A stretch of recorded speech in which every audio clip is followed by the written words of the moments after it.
പ്രിയപ്പെട്ട രക്ഷിതാക്കളെ, അസ്സലാമു അലൈക്കും വറഹ്മത്തുള്ളാഹി. എല്ലാവരും സുഖമായി കഴിയുന്നു എന്ന് വിശ്വസിക്കുന്നു. ഈ കോവിഡ് മഹാമാരിയുടെ കാലത്ത് നമ്മുടെ കുട്ടികൾക്ക് ആവുന്നത്ര മെച്ചപ്പെട്ട രീതിയിൽ തന്നെ ക്ലാസ് കൊടുക്കാൻ വേണ്ടി നമ്മുടെ ടീച്ചേഴ്സൊക്കെ ശ്രമിക്കുന്നുണ്ട്. ലഭ്യമായ എല്ലാ സാങ്കേതിക വിദ്യകളും ടീച്ചേഴ്സ് ഉപയോഗിക്കുന്നു. എല്ലാ കുട്ടികളും കൃത്യമായി തന്നെ ക്ലാസ് അറ്റൻഡ് ചെയ്യുന്നുണ്ട് എന്ന് വിശ്വസിക്കുന്നു.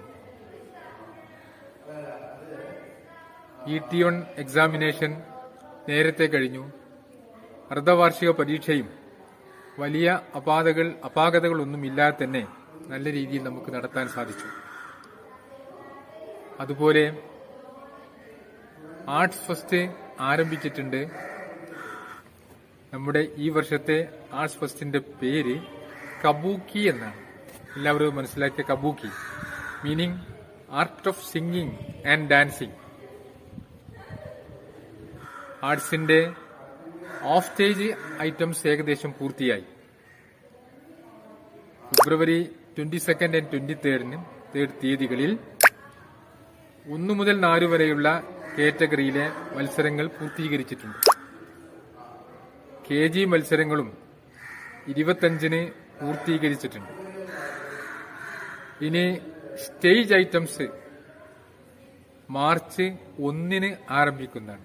എല്ലാ ഫൈനൽ മത്സരങ്ങളും യൂട്യൂബ് ചാനൽ വഴി ലൈവായിട്ട് രക്ഷിതാക്കൾക്ക് കാണാൻ അവസരം ഒരുക്കുന്നതാണ്. എല്ലാ രക്ഷിതാക്കളും, സാധിക്കുന്ന കഴിവുള്ള എല്ലാ രക്ഷിതാക്കളും ഈ ഫൈനൽ മത്സരങ്ങൾ കണ്ട് കുട്ടികൾക്ക് വേണ്ട പ്രോത്സാഹനങ്ങൾ നൽകണമെന്ന് അഭ്യർത്ഥിക്കുകയാണ്. അതിനുശേഷം ബാക്കിയുള്ള എല്ലാ കോ കരിക്കുലർ ആക്ടിവിറ്റീസും പൂർത്തിയാക്കും ഇൻഷാ അല്ലാഹ്.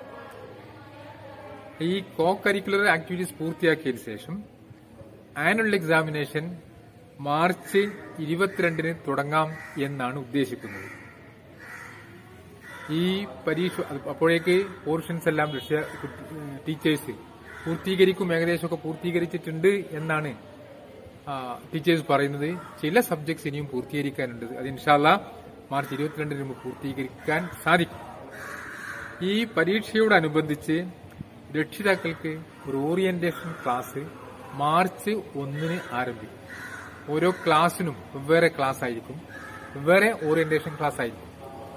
അതിന്റെ ഡേറ്റും സമയവുമൊക്കെ പിന്നീട് നിങ്ങൾ അറിയിക്കുന്നതായിരിക്കും. ആ ഓറിയന്റേഷൻ ക്ലാസ് എല്ലാ രക്ഷിതാക്കളും അറ്റൻഡ് ചെയ്യണമെന്ന്, നിർബന്ധമായിട്ടും അറ്റൻഡ് ചെയ്യണമെന്ന് ആവശ്യപ്പെടുകയാണ്. പരീക്ഷയുമായി ബന്ധപ്പെട്ട എല്ലാ കാര്യങ്ങളും ഓറിയന്റേഷൻ ക്ലാസ്സിൽ അവതരിപ്പിക്കുന്നതാണ്. അതുകൊണ്ട് എല്ലാവരും അറ്റൻഡ് ചെയ്യും. ജൂൺ 1 സ്കൂൾ റീഓപ്പൺ ചെയ്ത് റെഗുലർ ക്ലാസ് തുടങ്ങാൻ സാധിക്കട്ടെ എന്ന് ദുആ ചെയ്യുക. അള്ളാഹുവിനുള്ള അനുഗ്രഹം നമുക്ക് തരട്ടെ. നമ്മുടെ കുട്ടികൾക്ക് എല്ലാവർക്കും നേരിട്ട് സ്കൂളിൽ വന്ന് ക്ലാസ്സിൽ സാധാരണ പോലെ ക്ലാസ് അറ്റൻഡ് ചെയ്ത് മുന്നോട്ട് പോകാൻ സാധിക്കട്ടെ എന്ന് പ്രാർത്ഥിച്ചുകൊണ്ട് ഞാൻ എന്റെ വാക്കുകൾ അവസാനിപ്പിക്കുകയാണ്. അസ്സലാമു അലൈക്കും.